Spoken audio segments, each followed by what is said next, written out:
Hola, hola, ¿cómo están? Bueno, mientras Instagram avisa a las personas que están conectadas, hoy me gustaría hacer una introducción a este video porque no es un video en vivo que haya estado programado, que haya estado planificando con anticipación en absoluto, sino que este video surgió la necesidad y el deseo de hacerlo esta mañana cuando amanecí y me llegó el mensaje de que hoy era el Día Mundial de los Pacientes Transplantados.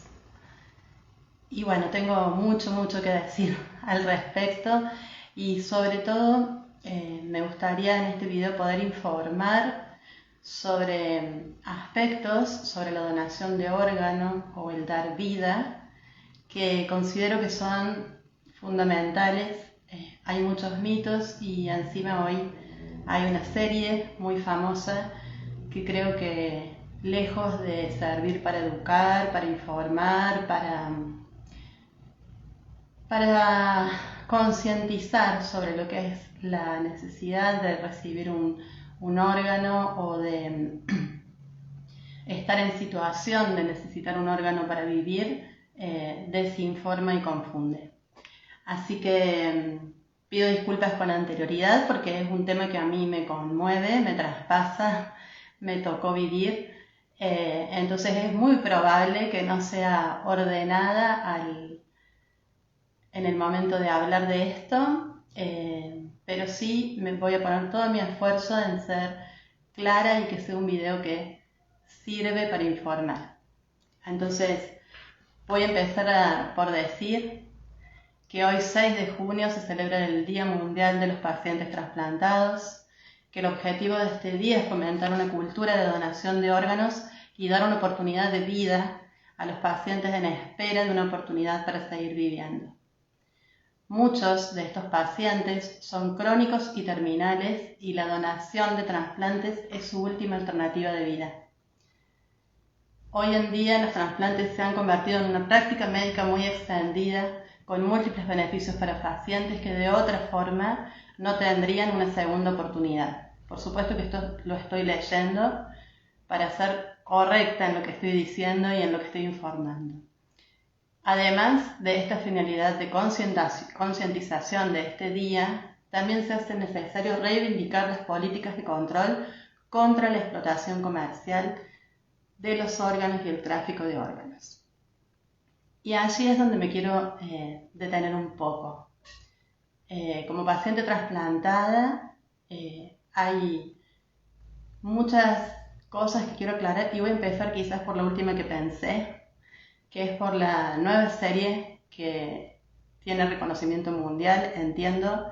Yo me he puesto a verla y a medida que voy avanzando en la serie crece mi preocupación. La serie es de Netflix y se llama Pálpito.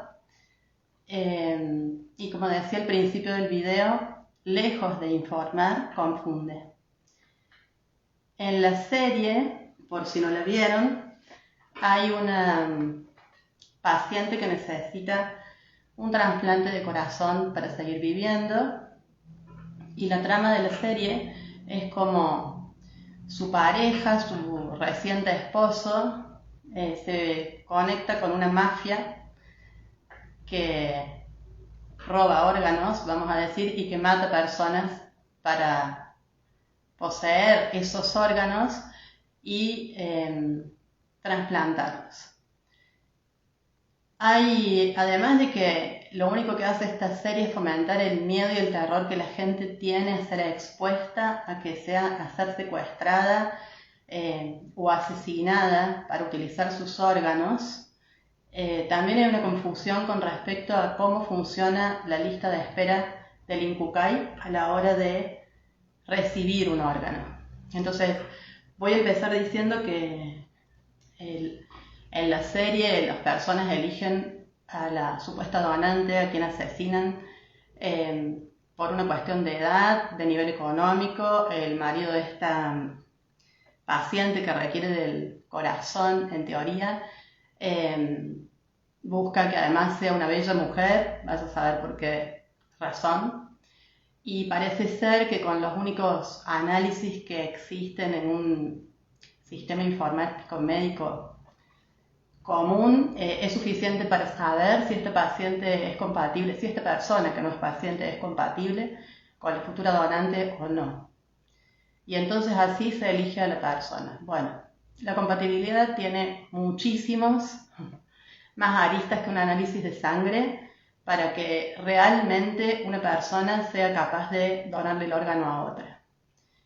Todos los análisis que podamos tener de una persona sana, de las personas que son sanas y que tienen sus análisis en el sistema médico, en internet, no son suficientes para saber si es una posible donante. No es suficiente estar sano para ser un posible donante, no es suficiente tener un rango de edad específico joven, no es necesario ser mayor de edad, etcétera, etcétera, etcétera. Hay un montón de variables que espero poder contactar en un próximo Vivo a mi médico para que él aclare mejor estas cosas, pero el análisis para que una persona sea donante es hiper minucioso. Y de ahí a que con esa persona que es sana y que está en condiciones de donar exista una compatibilidad con algún ser humano X, hay otro trecho, porque la compatibilidad no es tan simple de lograr cuando la persona donante no es un pariente. Otra de las confusiones que genera esta serie tiene que ver con la lista de espera. La protagonista, la receptora del supuesto corazón, dice, reacciona con sorpresa cuando le dicen que hay una donante, porque ella dice estar muy lejos en la lista de espera. Bueno, la lista de espera es una lista que se conforma con todos los pacientes que, en mi caso, necesitábamos de un riñón, de un corazón, de un pulmón, de un hígado, lo que sea. Pero si fallece una persona X y esa persona dio su voluntad para ser donante y además está en condiciones de ser donante, supongamos que en mi caso, que no fue el corazón, sino el riñón, hay una posibilidad de que done uno de sus riñones. Los análisis que se hacen no solo tienen que ver con la compatibilidad, sino que en la lista de espera no tenemos un número. El número 1, 2, 3, 4, 5, 6, 7, 8, 9, 10, etc. se conforma por quién es más compatible con esta persona que falleció. No hay un orden preestablecido. Entonces, esto de estoy muy lejos en la lista de espera es mentira y confunde. Y yo puedo estar número 1 en la lista de espera, pero en ese momento estoy transitando una gripe, tengo fiebre, no estoy en el mejor estado y no voy a ser receptora de ese órgano y va a pasar a ser otro. Entonces, a veces, ni siquiera los 5 primeros son los receptores de ese órgano, ¿no? Cada vez es más atrás porque es quien esté sano al momento en que surge la posibilidad de trasplante. Y luego esto es con donante cadavérico, o sea, cuando fallece una persona, y hay otra posibilidad más, que es el trasplante con donante vivo. En mi caso, mi donante es vivo, no es alguien que falleció, por lo cual tuve la suerte, voy a decir entre comillas, porque la suerte de no pasar tanto tiempo en diálisis como mucha otra gente esperando un riñón. Las personas que necesitamos un trasplante de riñón no podemos vivir mientras tanto con la deficiencia que tienen nuestros riñones si no fuera por la diálisis. La diálisis nos salva la vida, pero a largo plazo también nos las quita, porque tiene un montón de consecuencias negativas sobre una persona que está en lista de espera 10, 12 años, y esta lista de espera es eterna porque nadie se anima a donar, porque hay este miedo o terror a que me maten para robarme los órganos. Y ese es uno de los primeros mitos que hacen que la gente no se anime a a donar. Si bien la nueva ley de donación de órganos que tiene vigencia desde el 3 de agosto del 2018 dicen que somos todos donantes excepto que nos neguemos a hacerlo, muchísima gente cuando esta ley fue modificada salió desesperado a decir que no por un montón de confusión con respecto a los mitos que hay respecto a la donación. Entonces, es bueno informarse. Hay organismos que informan, como el INCUCAI, como el ECODAIC,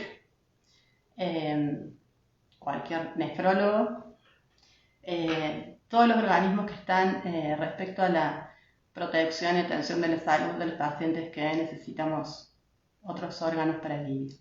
En mi caso personal,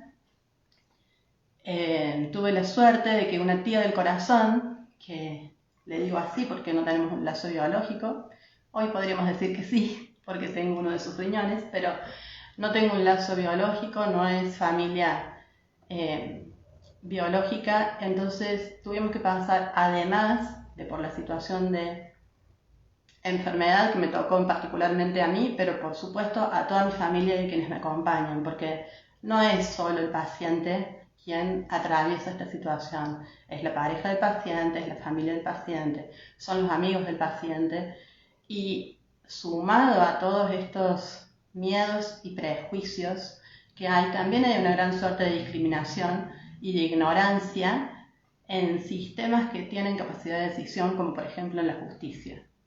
Entonces, justamente por el mito y el miedo a que nos maten para robarnos los órganos, o que Esther, mi donante, me estuviera vendiendo el órgano, por no tener un lazo familiar, teníamos que asistir a una audiencia judicial. Esto lo quiero contar porque también fue una situación emocionalmente muy desagradable, muy triste para las dos, porque ninguna de nosotras se presentó pensando en que íbamos a defendernos. Íbamos a demostrar el lazo de amor que nos unía. Íbamos a demostrar, ella principalmente, por qué iba a tener el gesto de donarme un riñón para que yo pudiera seguir viviendo. Su familia y mi familia tienen un lazo muy importante desde hace muchísimos años anterior a esto, y nos consideramos familia. Pero bueno, había que demostrarlo, había cosas simples para demostrar, pero bueno, la situación fue que nadie nos previno lo que nos esperaba en la situación judicial, y llegamos con nuestra abogada, porque al ser una audiencia uno tiene que tener su abogado. Llegamos con nuestra abogada a una instancia donde estaba el juez, la fiscal, había 8 profesionales, entre ellos nefrólogos, psicólogos, asistentes sociales, no recuerdo si alguno más, pero me parece que esos eran todos, escuchando lo que teníamos para informar. Estaba la gente del INCUCAI, que agradezco enormemente que se han estado allí, 2 representantes del INCUCAI, y nosotras 2. Nos hacen entrar primero juntas y luego separadas. Previo a eso, esta audiencia se pospuso muchas veces, 3 veces si mal no recuerdo, porque la fiscal, en su ignorancia, cosa que me preocupa muchísimo que haya fiscales que se presenten a auditar en una situación como esta y no se informen ni de la ley, ni de la necesidad de por qué esta persona se presenta para pedir la autorización para que se le done un riñón, de absolutamente nada. Entonces, justamente porque ni siquiera se tomó el trabajo de leer la ley esta señora, nos encontramos con que suspendía la audiencia porque quería que le dieran en qué número de orden de la lista de espera estaba, bueno, cosa que ya expliqué, no hay un número de orden.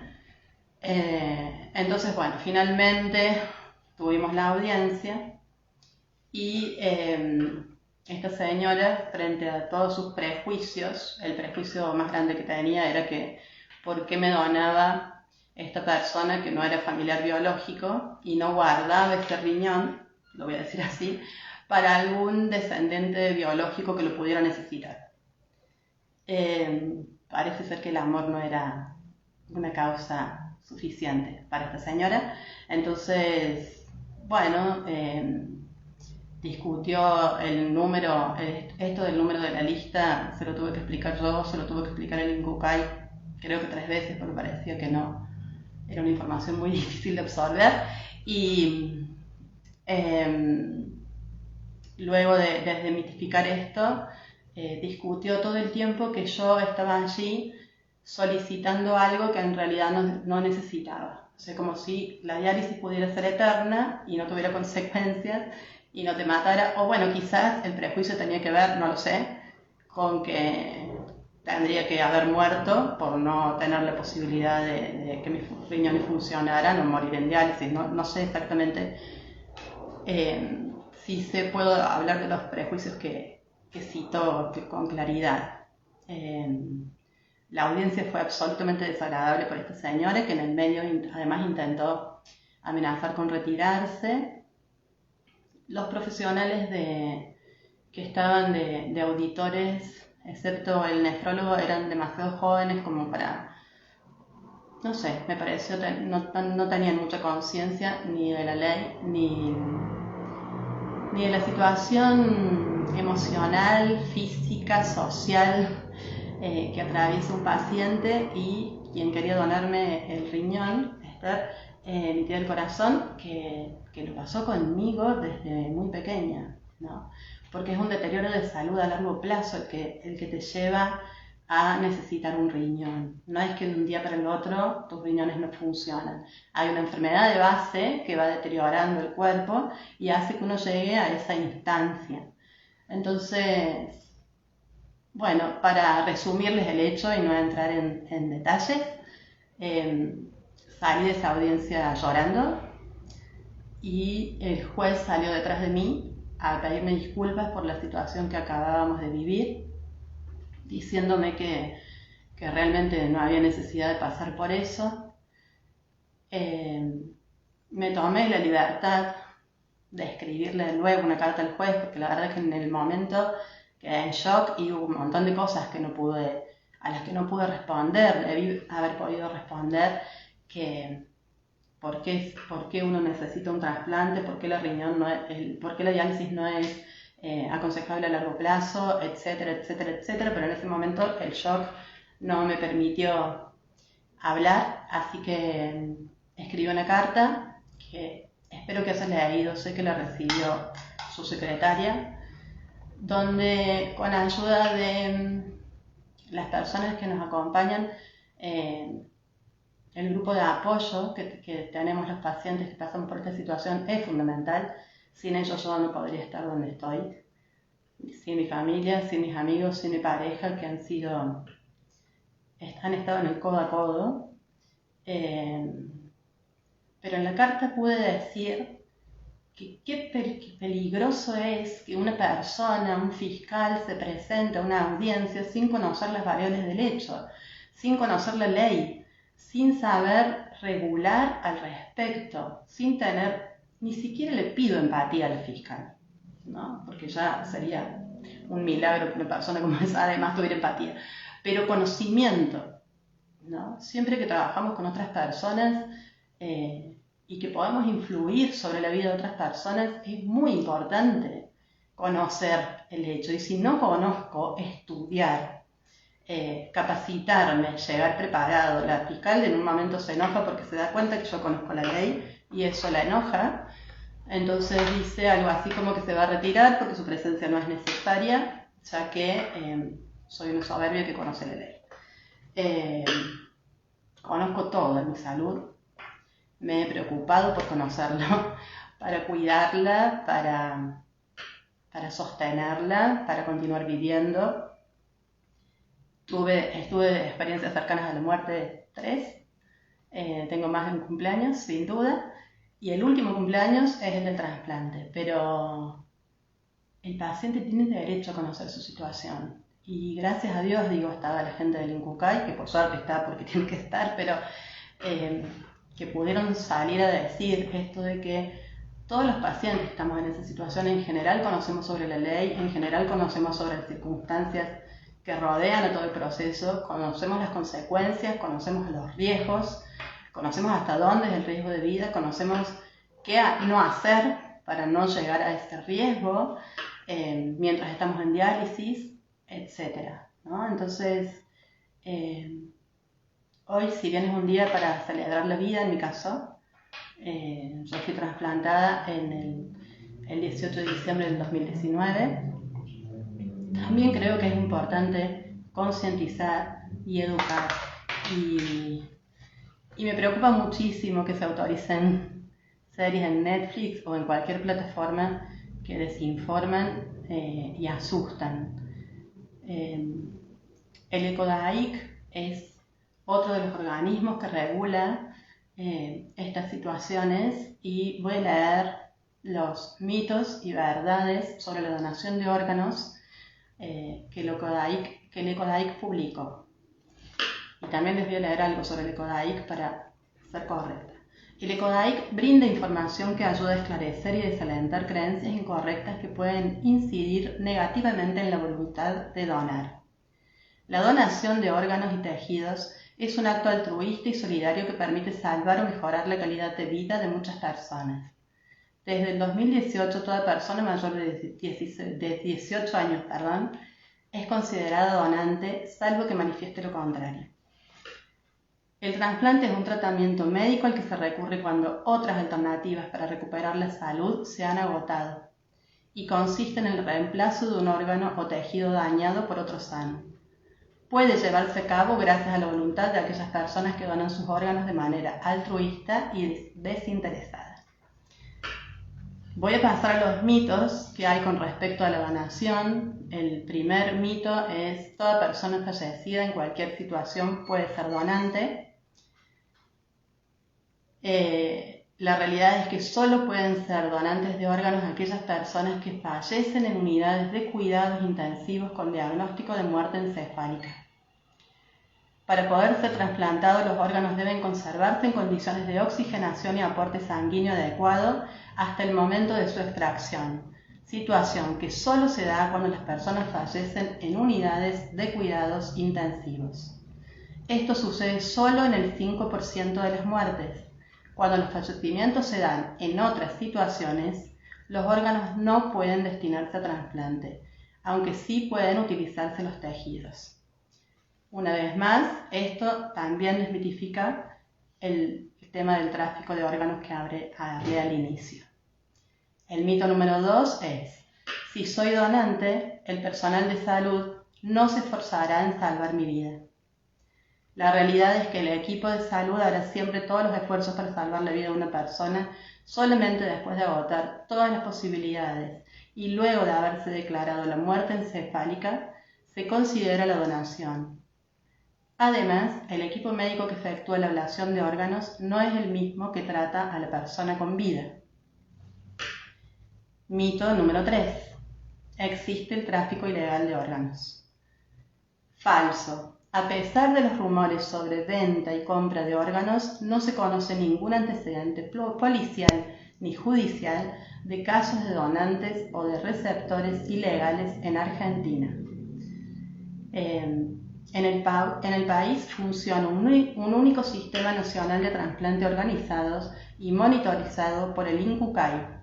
Es impracticable realizar por fuera de este sistema la detección de un posible donante, la ablación y transporte de un órgano, el análisis de compatibilidad genética con el receptor, el implante de órgano en una cirugía de altísima complejidad, la asignación de la medicación para la inmunodepresión y el seguimiento del paciente. Es un operativo de procuración y trasplante de órganos, participan alrededor de 150 profesionales y se requiere una infraestructura de gran complejidad. Por lo tanto, lo que sucede en la serie de Netflix que se llama Pálpito, donde se hace la supuesta ablación del órgano en un quirófano clandestino y desde allí se traslada hasta otro lugar donde está la supuesta receptora, tampoco es posible. Mito número 4. La donación de órganos y tejidos puede dejar al cuerpo no presentable para ser velado. Falso. El cuerpo de la persona donante es tratado siempre con respeto. Los órganos donados se obtienen con todos los cuidados de una operación quirúrgica de rutina que no cambia el aspecto externo del cuerpo. Mito número 5. Las personas famosas e influyentes avanzan más rápido en la lista de espera. De nuevo el mito sobre la lista de espera. Todos los ciudadanos y ciudadanas tienen el mismo derecho y las mismas posibilidades de recibir un trasplante, independientemente de los recursos sociales y económicos. Las listas de espera del INCUCAI son únicas, nacionales y están agrupadas por órgano o tejido. El ordenamiento numérico de las listas se da en cada operativo de procuración al conocer las características de compatibilidad entre donante y receptor, y el lugar donde se procura el órgano, la ubicación en la lista de espera y la situación de la persona. Todo este proceso es realizado por un sistema informático denominado SINTRA, sin la posibilidad de que una persona pueda influir sobre los resultados. Extra eso, agrego, como paciente trasplantada, que para figurar en el SINTRA uno no solo tiene que estar teniendo la necesidad de un órgano, sino que además tiene que estar en excelentes condiciones de salud.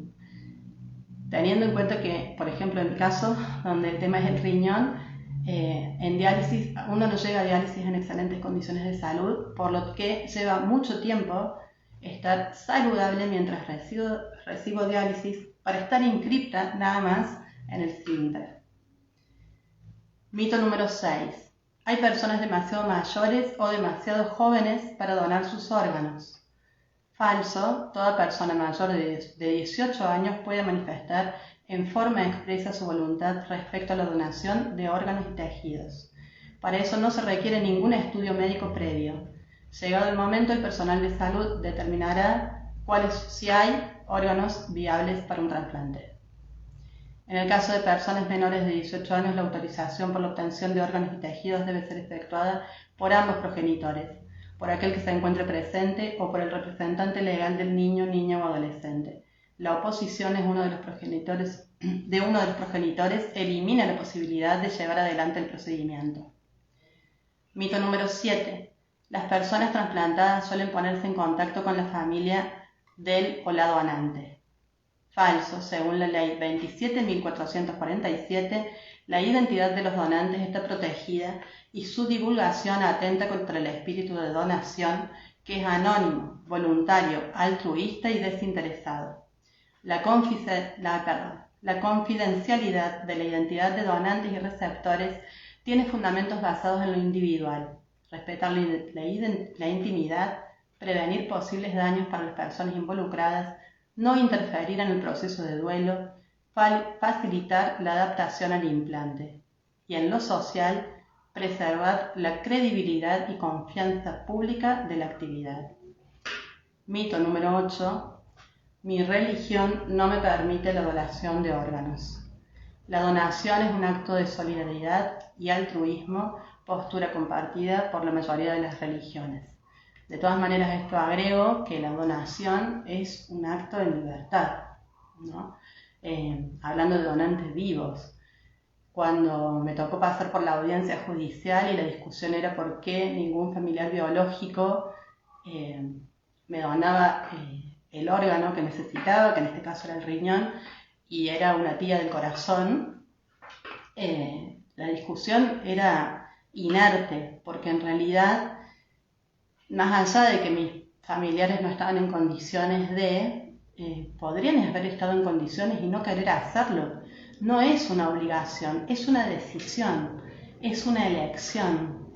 Y si bien mi donante se enoja cuando uno dice que me dio de nuevo la vida, que me la mejoró, que tengo calidad de vida gracias a ella hoy, y que es un acto altruista, ella se enoja porque dice que el amor entre nosotras prevalece y que ella tiene un montón de razones y que no por eso es nadie especial por hacerlo. Yo creo que sí.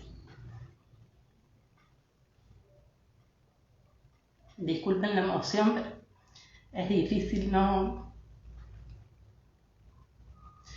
sentir de nuevo la gratitud y la emoción por este acto de amor.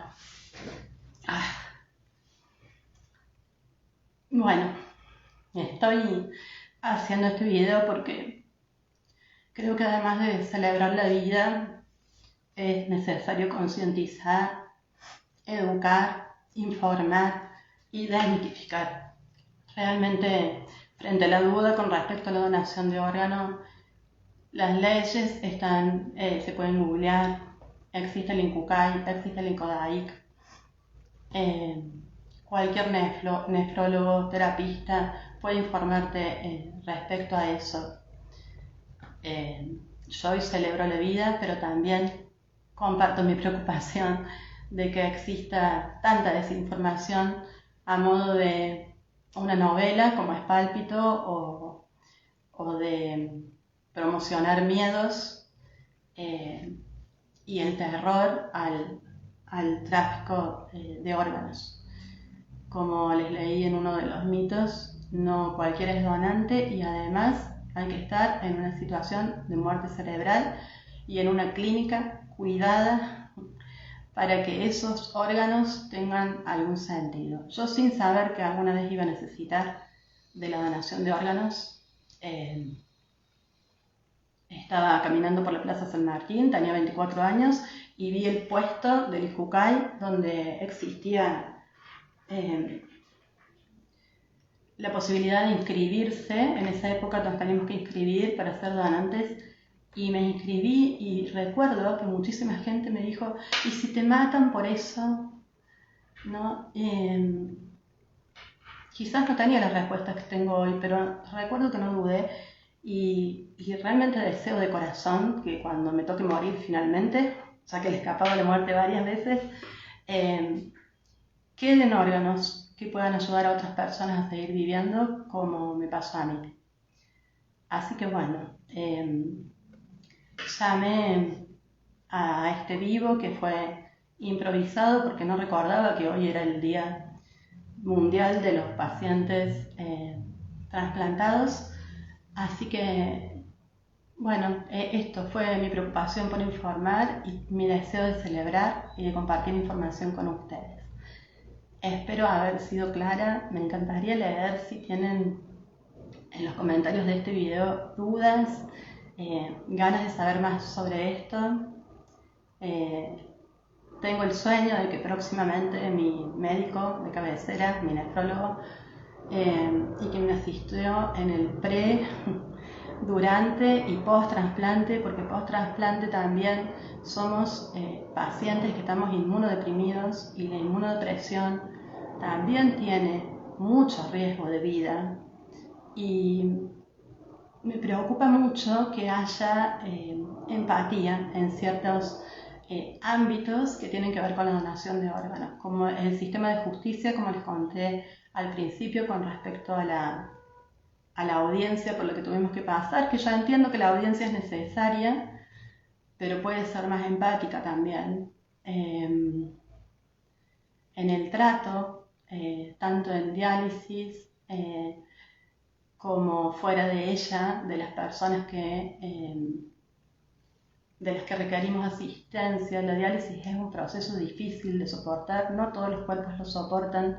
Yo tuve la bendición y la suerte y el universo y no sé qué más de tener acompañantes durante la diálisis maravillosos que fueron principalmente las enfermeras y la persona que se encargaba de darnos el desayuno o la merienda según el horario en el que nos tocara estar. Esa persona era la que nos veía la cara y sabía si estábamos mal, si estábamos bien, cómo habíamos llegado, y se sentaba al lado de nuestro sillón en el que estábamos 4 horas y media a preguntarnos qué pasaba, cómo estábamos, ¿no? Jamás me crucé un psicólogo o asistente social empático en esas situaciones y me parece terrible. También me tocó vivir la falta de empatía en uno de los trabajos en los que estuve, del que recientemente me acabo de jubilar por discapacidad, y esto también de que pudieran entender que hay situaciones que no puedo procesar más física y emocionalmente, y que no está bueno para mi salud atravesarlas. Entonces, entre las cosas que tuve que vivir en el trabajo del que acabo de cerrar un ciclo, y que le agradezco un montón de otras cosas, pero en esto fue muy desagradable, que me llamaran uno de los superiores para preguntarme cuándo se terminaba la inmunodepresión, para que volviera a trabajar en épocas donde el COVID era una situación de riesgo y la vuelta a la presencialidad era reciente. Entonces, de nuevo digo, antes de presionar, maltratar o tratar de vaga a una persona, está bueno informarse. Y es básico saber que toda persona trasplantada está inmunodeprimida de por vida. Y que el riesgo es de por vida. Que el estrés a todas las enfermedades autoinmunes, siempre antes de ser trasplantada, mi enfermedad es autoinmune, por lo tanto, somos bastante más débiles al estrés, podría decir, aunque está probado que en cualquier enfermedad el estrés puede determinar hasta la muerte. Entonces es un deseo de poder generar educación, información y un poco más de empatía. Hay muchos de mis compañeros que todavía siguen en diálisis, que tienen mucho más tiempo de diálisis que yo y no han tenido la suerte de ser trasplantados. Hay mucha gente que muere esperando un órgano y si bien podríamos decir, bueno, en algún momento te tenés que morir, sí, por supuesto, y me llegará como a todo el mundo, pero también todos tenemos derecho a la salud y todos tenemos derecho a luchar por ella, a querer estar bien, a querer vivir plenos, desde poder hacer una caminata del baño a la cocina, que a veces parece imposible, como a poder viajar, a poder disfrutar de la vida, a poder estar con la gente que sí suma, sí entiende, sí apoya, sí hace bien. Y creo que también tuve la suerte de tener una educación que me permitió pararme frente a otros profesionales a defenderme, como me pasó en la audiencia. Pero sé que no todo el mundo tiene esta posibilidad. Y hoy deseo celebrar e informar. Creo que no me olvido de decir nada, pero sí me encantaría saber sobre qué quieren profundizar. En los próximos videos de esto me encantaría que pueda estar uno de mis médicos, uno de los enfermeros que me asistió, y que ustedes, gente del INCUCAI y del ECODAIC, y que ustedes puedan tener la información que deseen de gente que realmente sabe y se interesa por celebrar la vida. Gracias por estar, les mando un beso grande. Nos vemos.